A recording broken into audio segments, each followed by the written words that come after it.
Allez, bonjour à tous, ravi de vous retrouver dans cette analyse. Aujourd'hui, on va parler d'un film qui vient de sortir au cinéma. Monsieur Aznavour, réalisé par Mehdi Edir et Grand Corps Malade, avec Tahar Rahim dans le rôle titre. Salut mon cher Thomas. Salut J, bonjour à tout le monde. Alors, aujourd'hui, on va parler d'Aznavour et de ce film qui nous a laissé des avis plutôt positifs, mitigés. J'ai hâte d'avoir ton avis dessus. Un projet quand même qui date d'un petit moment parce qu'en fait c'est un projet qui était déjà en programmation quand Charles Aznavour était vivant. Il avait choisi lui-même Charles Aznavour et Mehdi Idir après avoir vu leur premier film Patient qu'il avait beaucoup aimé. Puis bon, il a validé toute sa vie, enfin toute sa vie. Il a validé Grand Corps Malade très vite par rapport à ses textes, tout ça. Donc c'est un projet de long terme qui devait être fait avant le deuxième film de Mehdi Idir et Grand Corps Malade, La vie scolaire. Mais bon, avec le dossier de Charles Aznavour, ils n'ont pas voulu mettre le projet tout de suite en programmation avec la mort de l'artiste, pour le respecter, c'est tout à leur honneur. Donc du coup, il y a eu La vie scolaire, je ne les ai pas vus, les deux films, pareil, ils sont très bien. Et ce troisième film, avec quand même un beau budget, parce qu'un budget de 26 millions pour ce film, alors pour ces deux premiers films, ils avaient eu 5 millions, donc c'est quand même que les producteurs leur ont fait On fait confiance. confiance. C'est ça. Oui, oui. Non, dans ce film, on retrace la vie de Charles Aznavour, hein, de son enfance. C'est un passage quand même qui dure un bon quart d'heure ou 20 minutes. De toute façon, j'ai pas vu le temps passer. On passe après à ses débuts dans le musical, notamment avec Pierre Roche, son duettiste. On le voit bien sûr évoluer avec Piaf, puis monter petit à petit en haut de l'affiche. Tout à fait. Non, voilà, pour ce film, écoute, moi, j'ai passé un très bon moment. J'ai vraiment passé un bon moment. Il n'y a rien à dire. J'ai quand même pas mal de réserves sur le film parce que malgré tout, je m'y attendais. On en avait fait un live, il faut bien, Gilles. On avait donné nos attentes, on avait dit tous les deux qu'on était impatients de le voir. Ah bah oui. Et j'ai quelques petits regrets, mais globalement, j'ai vraiment passé un bon moment. En plus, j'ai été le voir avec un copain qui ne connaissait pas Charles Aznavour parce qu'il n'est pas français, il n'a pas la culture française. Et il a découvert Aznavour par ce film. Et du coup, ça m'a permis de le faire connaître. Donc, c'était super cool. Donc voilà pour cette petite anecdote. Donc t'as aimé? Ouais, j'ai trouvé ça très sympa. Toi, je le connais, mais bon, tu peux le dire. Bah oui, moi aussi j'ai beaucoup aimé le film malgré quelques grosses réserves. Alors j'ai déjà dit les points positifs. On retrouve dans Monsieur Aznavour les traits de la vie d'Aznavour. Voilà, je l'ai dit, il y a plusieurs séquences dans le film, de l'enfance, les débuts jusqu'à l'explosion. On retrouve un acteur qui ressemble dans les mimiques, dans la gestuelle à Charles Aznavour, ce qui est aussi un défaut, ça on y reviendra. Euh, L'ambiance du film nous plonge dans cette France d'après-guerre, cette France qui voit apparaître le musical. Alors bien sûr, il y avait les poids lourds dont vous pouvez les voir dans le film, hein, Piaf et Charles Trenet. Chevalier il n'est pas représenté, mais il était là dans la chanson française. Donc on voit cet univers et d'Aznavour, l'émergence d'un genre qu'on va appeler le musical. On le voit d'ailleurs avec Beko, ça va être les deux chanteurs à papa qui ne seront pas balayés par la vague yéyé. Donc voilà, on voit tous les personnages qui gravitent dans l'univers musical d'Aznavour. Et ça, pour moi, c'est déjà un bon point. On a le Paris des années 50 et ça, c'était plutôt bien. On voit son beau-frère aussi qui va composer avec lui. Alors là, ça, c'est un des points négatifs. Parce que dans le film, Garvarens, on l'évoque, on le voit un petit peu. Je sais même plus si on le voit beaucoup d'ailleurs. Très vite. Le mari d'Aïda, ça m'a pas plu du tout. Puisque Garvarens, c'est la pierre angulaire de l'œuvre de Charles Aznavour. C'est lui qui compose toutes ses musiques, quasiment, qui compose toutes les musiques d'Aznavour. Or, on ne le voit pas. Plusieurs autres points négatifs, et après je te passe la parole. Pour moi, ce film ne va pas s'exporter à l'international. Parce que c'est un film, alors je ne sais pas, tu auras peut-être le terme, un film à sketch, un film à séquence. Il n'y a pas une plus-value artistique dans Monsieur Aznavour. J'ai l'impression qu'ils ont pris la fiche Wikipédia, ou qu'ils ont dû faire même plus long, ils ont dû faire toute la vie, et qu'à la fin, ils ont coupé plein de scènes. Ça ressort beaucoup cette fois. Ils ont coupé plein de scènes du film, plein de passages de la vie d'Aznavour, et ça nous fait un film qui est plutôt déséquilibré. Je prends un exemple, oui, l'enfance est important, on comprend que la famille avait des liens avec le groupe Manoukian. Ouais. Oui, c'est bien. Mais bon, après, il y a un énorme passage avec Pierre Roche, Oui, on comprend qu'il galère, qu'il va tout se donner, il va tout donner pour arriver en haut de l'affiche. Et pourtant, le passage où il est au sommet, ça arrive presque à la fin. Tu vois, il termine de mémoire, hein, après je te laisse la parole, il termine, je crois, avec Comme ils disent, où justement il lui rechoppe le truc. Patrick meurt et il pleure, il part à Los Angeles en tournée, etc. Moi, première critique de ce film, malgré je passais un très bon moment parce que je connais les chansons, j'adore Aznavour. Il y a eu des petites références, voilà, à sa vie, au personnage historique, mais pour moi, c'est un film séquencé qui ne s'exportera pas. Mais je vais utiliser un peu ce que tu as dit pour faire une transition. En fait, et après je donnerai des points positifs. Mais le gros problème de ce long métrage, c'est le rythme. C'est-à-dire qu'on a un film qui commence et qui s'ouvre de manière intéressante d'ailleurs sur l'ouverture d'un livre. On va ouvrir un livre et on va chapitrer le récit avec des périodes d'Aznavour. Et ça, j'ai trouvé de base que c'est une très bonne idée. Ça donne un petit effet un peu conte. Et je me suis dit, tiens, c'est pas mal, on va raconter l'histoire de Aznavour par cet effet un peu conte. Et puis, ça se perd très vite. Ensuite, les parties s'enchaînent et on perd complètement cet effet conte et cet effet, tu vois, avec des effets visuels très un peu forcés au moment de la libération, au moment de toute l'esthétique de quand il est jeune, quand il est enfant. Il y a vraiment cet effet un petit peu enfin pas de fantaisie, mais un peu merveilleux, que ensuite on perd pour aller dans un truc beaucoup plus réaliste, et ça se comprend, mais ça ne suit pas le rythme narratif. Et mon gros problème, c'est le rythme de ce film, comme je l'ai dit, parce que le début commence très bien, et après, dans une période qui est censée être quand même super importante, l'ascension d'Aznavour, et bien il y a quelques fois quand même où le rythme tombe à plat, et ça va aller, je vais en parler après, avec pour moi le manque d'inventivité de ce film, à une critique que j'ai beaucoup vue sur internet et que tu as parlé alors qu'on s'en avait même pas parlé avant, c'était fait un peu film Wikipédia. C'est-à-dire qu'on a pris l'œuvre, on a pris la vie de Charles Aznavour et on l'a juste adapté. Et on n'a pas apporté de propos. On a juste dit, il a fait ci, il a fait ça. Cet effet Wikipédia vient du fait que les réalisateurs ont dû avoir, disons, si le film dure 2h30, ils ont dû avoir 5 heures de rush. Ah ben le film faisait 3h30, la directrice qui a été coupée pour le cinéma. Et voilà. Et donc dans 3h30, tu enlèves pas mal de transitions, pas mal de choses. J'aurais bien aimé voir Aznavour devenir une vache sacrée. Il le disait lui-même, il disait maintenant je m'en fous, je suis une vache sacrée. Ce que Beko n'a jamais accepté, mais parenthèse fermée. Il voulait toujours être dans le coup, dans le vent. Et Aznavour, c'était une vache sacrée. Et ça, là, oui, c'est important, on voit le début.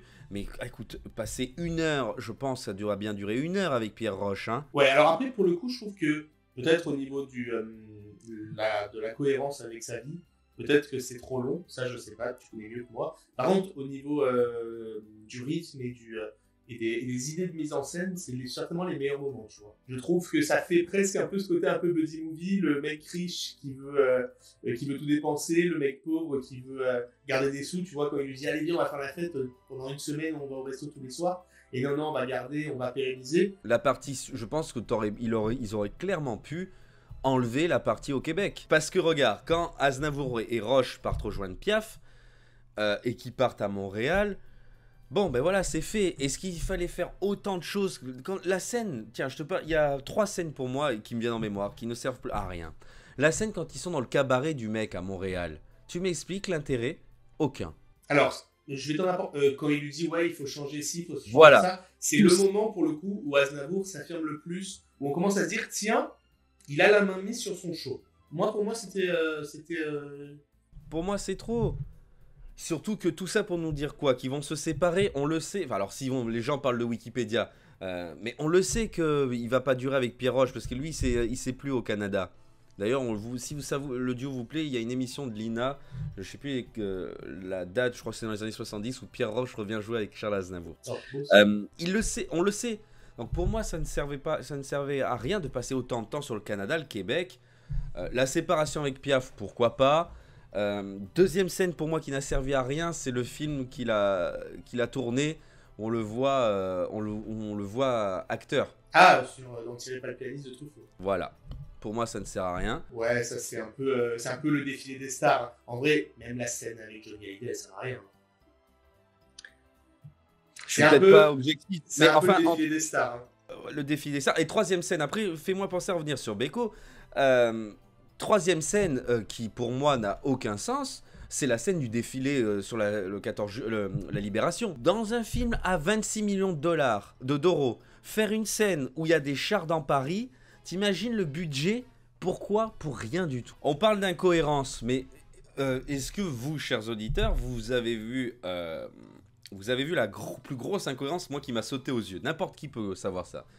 Il parle de, quand il diffuse, il est à table avec sa famille, il l'entend à la radio, il dit, il y a ma chanson, alors je crois que c'est Sur ma vie, je sais plus laquelle, c'est la première. qui passe sur RTL. Mais RTL n'existait pas à l'époque, c'était Radio Luxembourg. Ah, j'ai même pas compris que c'était RTL. Première erreur. Deuxième erreur, on entend la musique Meke Meke, il y en a plein des erreurs, hein, mais on entend la chanson Meke Meke. C'est une chanson qu'il a interprétée, que Beko a interprétée. Mais cette chanson, il a écrite avec Gilbert Bécaud, quand ils étaient tous les deux chez Piaf. D'ailleurs, la rencontre chez Piaf, c'est plutôt fidèle. Enfin, j'y étais pas, mais de ce que j'ai pu lire, voilà, ils se rencontrent chez Piaf et ils vont vouloir bosser ensemble, même si Piaf est dur, parce que Bécaud était son pianiste à Piaf, il accompagnait Jacques Pils au piano pendant que l'autre faisait les chansons. Bref, on les voit pas travailler ensemble, et avant qu'ils se rencontrent, il y a déjà Meke Meke. Non, c'est vrai qu'il y a pas mal d'anachronismes. Alors moi, j'en ai repéré une, dis-moi si je me trompe. Plus sur l'avis là, de vie personnelle. Déjà, ils ont oublié un de ses enfants. Parce qu'il Oui, a perdu Nicolas. 2 fils. Ouais. Non, mais il a perdu 2 fils, c'est Charles Aznavour. Il a perdu un fils en bas âge, il me semble. Avec sa première femme. Alors ça, je sais pas. Si vous le savez, n'hésitez pas à nous le dire dans les commentaires. Mais je savais pas qu'il avait Et perdu. après, il me semble que la mère de Patrick, c'est pas un coup d'un soir qu'il a eu, il me semble que ça a été sa femme aussi. Il me semble qu'ils ont fait des petits raccourcis. Je pense pas qu'ils auraient déconné sur ça. Hein.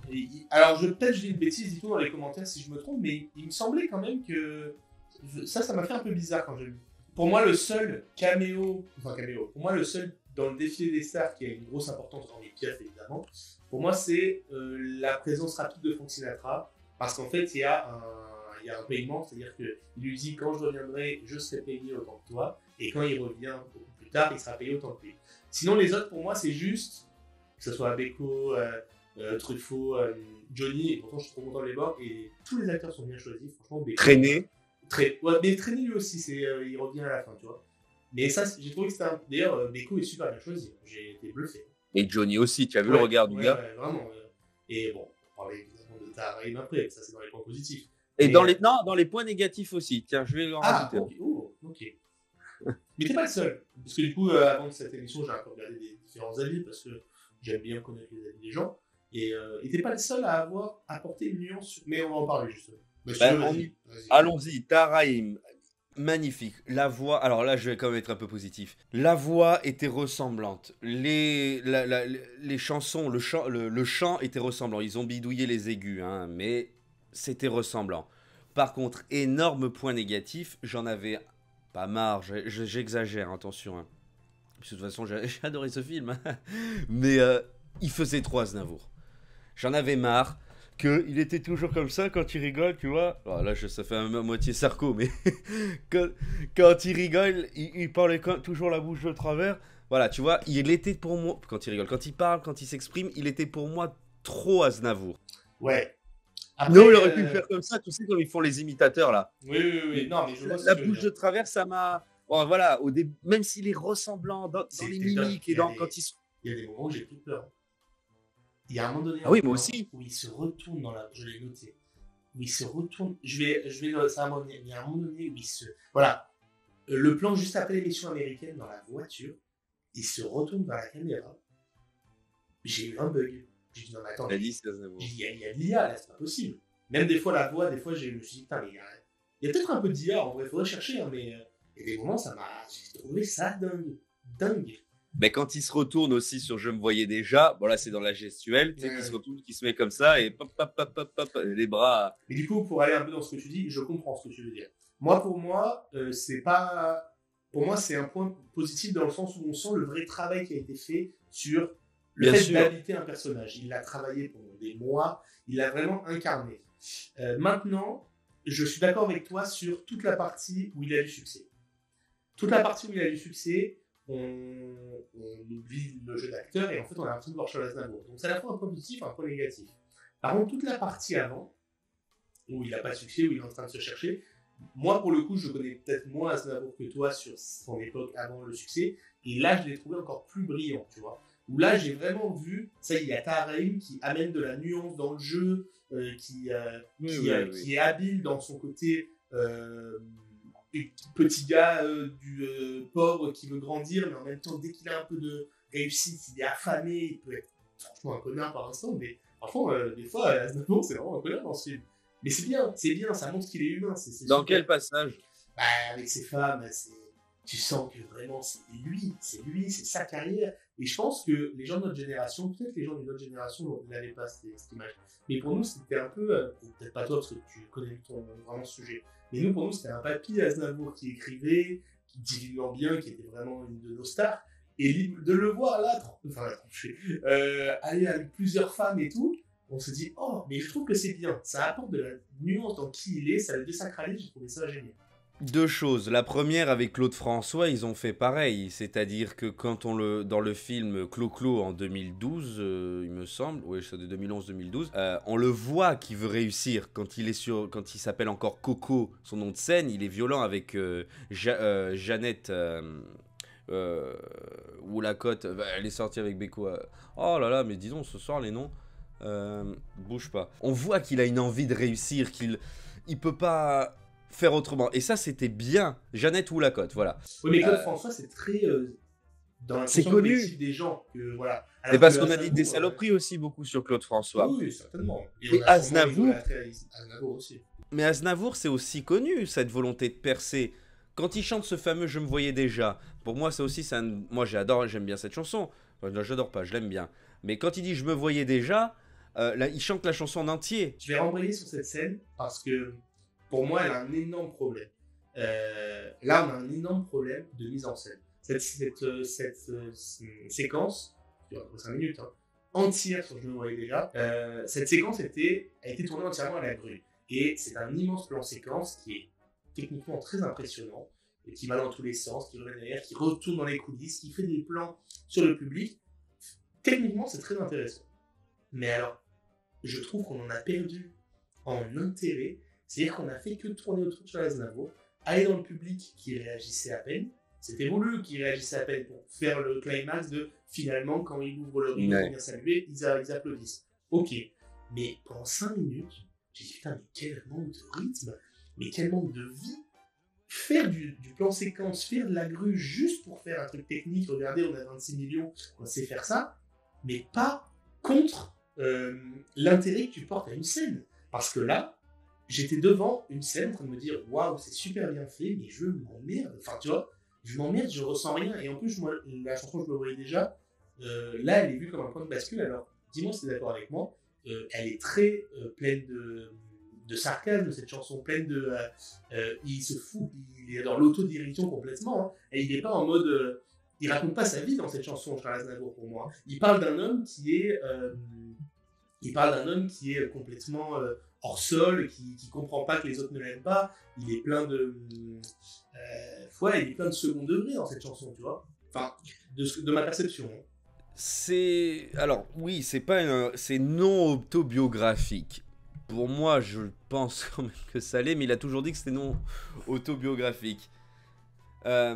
Mais c'était important, cette chanson, elle lui colle à la peau, parce que il faut pas... On disait qu'il fallait pas que les infirmes chantent, ne laisser un infirme chanter. Mais c'est un point de bascule, et ça s'est vraiment passé. C'était là, la date, je me le suis mis sous les yeux, c'est le 12 décembre au soir, quand il interprète cette chanson en 1960. C'est là où à l'Alhambra où il a explosé, tu vois. Donc non, pour moi c'est pas cette chanson, elle lui colle bien à la peau, même s'il a refusé, même s'il dit que c'était pas lui. On parlait aussi de tout à l'heure, je voulais rajouter un truc sur les personnages, ils ont pas tout dit, tu me disais qu'ils ont pas tout dit, ils ont fait un portrait machin d'Aznavour. Pareil également de Patrick. Alors bien sûr, moi je suis...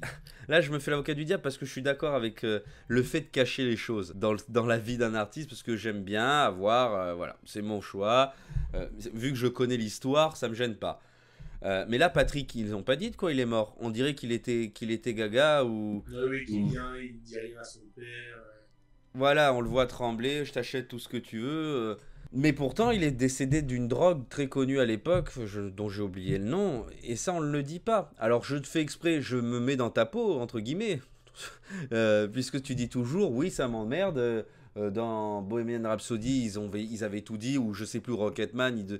Et il y en a un des films, dans certains biopics, ils disent tout, et dans celui-là, ils disent rien. Je parle pas d'Aznavour, je sais plus de quelle discussion on avait. Voilà, c'est ça. C'était sur Amy Winehouse. Voilà, moi j'ai trouvé ça bien, mais à la fois dommage. Soit tu dis tout, soit tu... Et d'ailleurs, je trouve que ça va un petit peu vite. C'est-à-dire que son fils, on le voit arriver, on voit qu'il n'est pas bien. Il meurt d'un coup. La scène de l'enterrement est certainement une des meilleures scènes. Pas de sortie de l'église, c'est une des meilleures scènes. Quand il pleure. Ouais, et déjà, Taharim dedans est exceptionnel. Mais son Taharim est exceptionnel, c'est un euphémisme. Mais déjà, c'est tout en. Là, c'est un plan séquence utile. Là, c'est un plan séquence utile parce que il tient, il ne pense qu'à sa carrière, il s'en va, il s'effondre, et au moment où lui tourne et que la caméra ne tourne pas, c'est fort de sens. La caméra ne tourne pas alors que lui se retourne, il ne pleure plus et rentre dans sa voiture. Tu vois, là, c'est complètement à l'inverse de ce que je disais tout à l'heure d'une scène où il y a de la technique, mais c'est pour rien dire, c'est juste pour faire de la technique. Là, après, c'est plus simple de faire un plan comme ça, où ça... et c'est plus simple pour nous d'en parler alors qu'on n'a rien fait. Faut aussi... Évidemment. Et d'ailleurs, un grand respect pour eux, pour ce film, parce que déjà, c'est un des meilleurs biopics français. Parce qu'honnêtement, moi, le biopic sur Dalida, j'ai pas trop aimé. Ah bah moi, je l'ai beaucoup aimé, Dalida. J'ai trouvé un petit peu un peu raté. Aline, je trouve pas que c'est très réussi. Non, mais après, voilà, tu l'as dit, on a été un peu dur, volontairement. J'ai plein de propositions. Volontairement, moi, j'ai aimé ce film pour la simple et bonne raison qu'on parle d'Aznavour. C'est un... Pour moi, je pense... Enfin, je n'ai pas d'artiste préféré, mais il fait partie du trio de tête, entre guillemets. Et je tairai les autres, et vous verrez les prochaines émissions, si on en parle, il y aura plein de gens dans le trio de tête. C'est l'artiste qui représente la France. L'artiste qui a chanté Les Amours. Pas un amour, Les Amours. Vous écoutez Aznavour, on a fait un live là-dessus, il a tout chanté. Et une vidéo aussi. Ah, une vidéo, c'est vrai. Il a tout chanté, Aznavour. Des amours, autant des amours mortes. Bon, bref. Donc oui, qu'on parle d'Aznavour, c'est super. Ça, c'est un grand point positif, qu'on retrace sa vie, que les gens connaissent sa vie, même si c'est séquencé, même s'il y a des erreurs qui m'agacent. Notamment, je crois que quand il fait le Carnegie Hall, il n'avait pas encore rencontré sa nana. Hula, enfin bon, il y a plein de petits anachronismes. Le morceau de rap au milieu. Ah, moi j'ai bien aimé. Mais moi aussi, j'ai bien aimé, mais à quoi ça sert dans un biopic? Tu le mets à la fin, à la limite. Non, mais dire. Oui, mais ça, c'est un point de bascule à un moment donné parce que c'est juste avant, comme ils disent, c'est en fait tout ce moment où Aznavour s'ouvre et où il est précurseur sur des choses.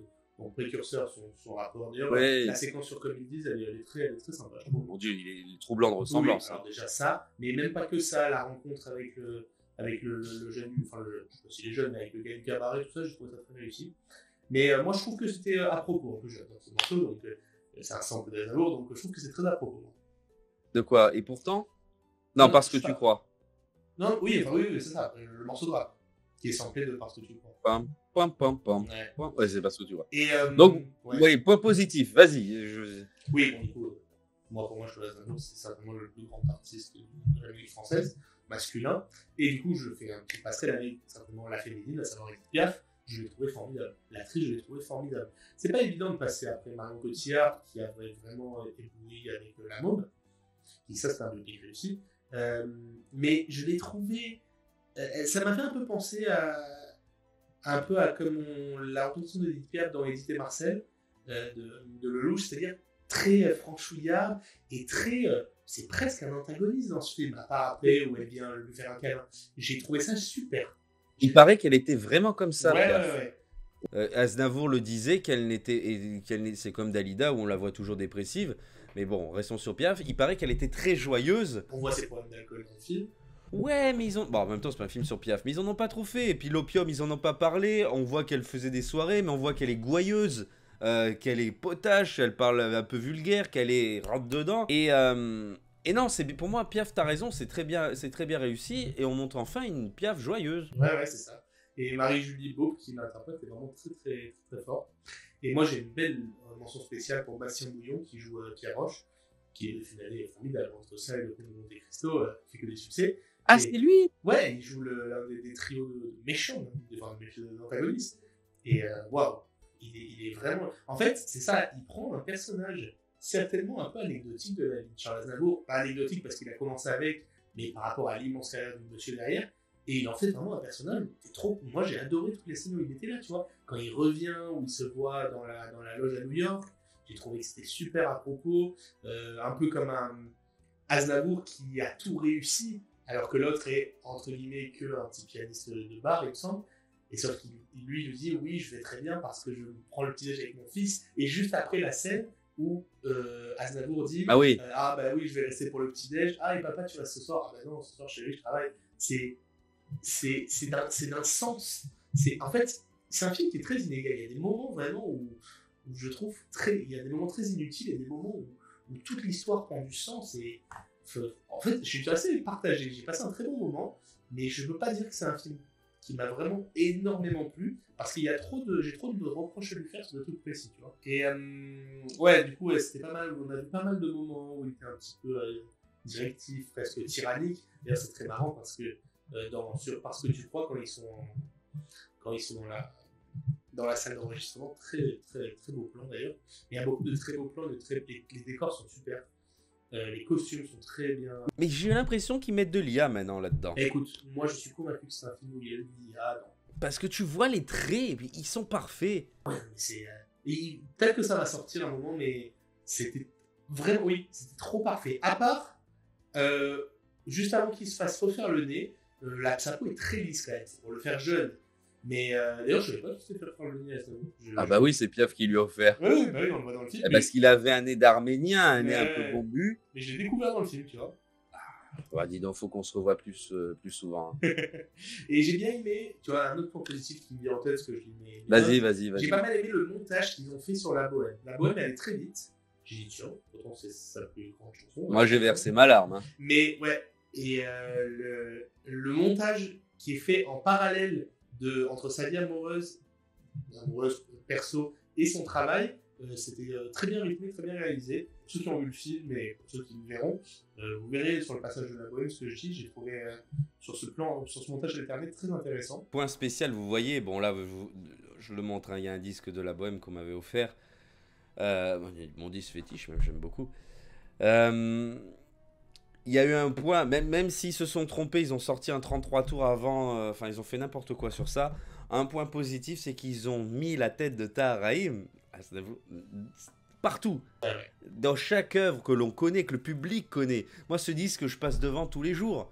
Je le regarde tous les jours, je l'écoute presque, pas tous les jours, mais allez, au moins une fois par semaine. Ils ont tout remis. Et alors ça, j'ai trouvé ça fort. Ça, franchement, ils ont poussé le truc. En même temps, ils allaient pas mettre la tête d'Aznavour en loin. Hein. D'ailleurs, le seul moment où on voit Aznavour, c'est à la fin, où ils mettent des images d'Aznavour plus âgé. Oui. À la fois, j'ai failli chialer, parce que moi aussi. Voilà. Mais par contre, mon petit point de râleur, là, par contre, je trouve que c'est bizarre. Mettre des images d'Aznavour comme ça, c'est venu d'un coup, c'était très abrupt. Je trouve que la fin était un peu vraiment très sèche sur ça. Presque, il aurait fallu faire un plan de lui maquillé encore plus vieux pour faire une transition, mais là, ça n'a pas été réussi pour moi, la transition là. Et par contre, de voir les images, vraiment, ça m'a mis les larmes aux yeux. J'adore Aznavour. Voilà. Moi, j'ai pleuré tout le long du film. Hein. Ah ouais? Bah, il y a des chansons, tout le long du film. Après, je suis un peu.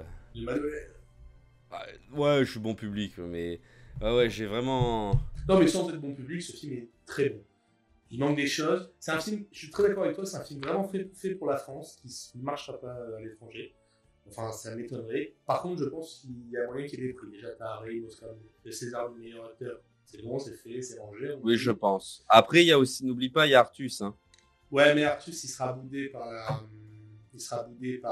l'intelligentsia. Ouais, alors que là, t'as Harry Mounier, c'est un peu parallèle, un peu peut-être idiot, mais c'est un peu comme quand il a eu. Ah putain, les heures sombres. pour Churchill. Ah, Gary Oldman. Gary Oldman l'a eu pour Churchill, voilà. Travail de reconstitution de personnages, autant pour les maquilleurs et les costumiers que pour l'acteur. Là, pour moi, il y fonce, tu vois. Il y fonce. Non, non, vraiment. Je fais un petit point sur le box-office, parce que quand même, c'est important. C'est un beau succès, 615 000 entrées en une semaine. Voilà, pour sa première semaine d'exploitation, c'est pas mal. Il a été tiré à peu près 500 copies, donc voilà, 615 000 entrées, c'est vraiment pas mal. Il est un peu éclipsé par L'Amour Ouf, qui est vraiment le gros succès du moment. Ah ouais, avec Adèle Exarchopoulos. Il faudrait qu'on aille le voir, pour en parler. Ouais. Mais c'est vrai qu'on n'a pas trop de temps en ce moment. Mais après, c'est pas le même public, hein, L'Amour Ouf et Aznavour. Les entrées sont plus hautes. Il a quand même fait 1,1 million cette semaine. Et je pense que le film atteindra à Aznavour les 2 millions sans problème. Donc voilà, avec un budget de 25 millions, c'est quand même pas mal. Tu penses combien? 2 millions? Je pense qu'il atteindra les 2 millions. Peut-être un peu moins, mais voilà, je pense qu'il y ira. Je pense qu'il va refaire une belle semaine là. Et après, ça va se calmer petit à petit. 615 000, c'est avec les avant-premières. Donc voilà, et puis j'ai trouvé ça sur internet, sur le site de Première, pas de Première, du magazine. J'ai regardé des comparaisons avec d'autres biopics français. Donc il fait mieux que Dalida en 2015, qui avait fait 300 000, et mieux que Gainsbourg de 2010, qui avait fait 500 000, mais il fait moins bien que Clo-Clo, qui avait fait à peu près 1 million, et La Môme, qui avait fait 1,5 million. Mais bon, La Môme, c'est cheaté, il y avait Marion Cotillard. Donc voilà, donc je trouve quand même que c'est vraiment pas mal. C'est un beau démarrage. Nous qui en attendions beaucoup, bah oui, moi, on est un peu déçus. Mais non, mais on en attendait mieux. Moi, je m'attendais à un peu mieux. Je m'attendais à être ébloui, et au final, je me sors juste du film en disant, j'ai passé un bon moment. Tu vois? Ouais, moi je suis pas trop d'accord. J'ai aimé et je peux pas dire ça. Je peux que vous conseiller d'aller le voir, d'aller vous faire votre avis. Il y a des points négatifs, ok, ça fait un peu suer, mais voilà, globalement, on a retrouvé Aznavour et c'est je pense ce qu'il faut retenir. Oui, complètement. Moi, voilà, je regrette juste un tout petit peu la perte de rythme et d'atmosphère qu'il y avait au début. Voilà, tout à l'heure, je parlais du conte. Je trouve que ça avait bien été démarré. Oui. Et je trouve qu'on le perd petit à petit, peut-être pour plus de réalisme, c'était peut-être voulu. Et je reproche quand même un gros manque d'identité visuelle. Pas au niveau des décors, hein, mais au niveau vraiment de ce qu'il fait avec sa caméra. Il y a des mouvements qui sont très intéressants, mais pour raconter quoi, des fois ça manquait, tu vois. Et aussi, j'ai certaines répliques qui manquent. Il y a une réplique où il fait ce soir je vis ou je meurs. Et pour le coup, Tari est tout le temps excellent. Alors là, comment ça a été dit, j'ai dit putain, c'est plus belle de la vie, quoi. Il y a certaines répliques qui étaient un petit peu trop. Bon, je t'attire, tu vois. Oui, là, je suis pas d'accord, parce que c'est vraiment ça. La scène, c'était sa vie, hein. Ouais, mais de le dire, c'est. Tu vois, je sais pas, moi, j'ai trouvé que c'était un petit peu trop. Convenu. Mais bon, écoute, sinon, c'est quand même une grande réussite. Merci de nous avoir suivis. À très bientôt, mon cher Thomas. À très bientôt, Gilles. Et à très bientôt sur la 7e. Salut! Salut!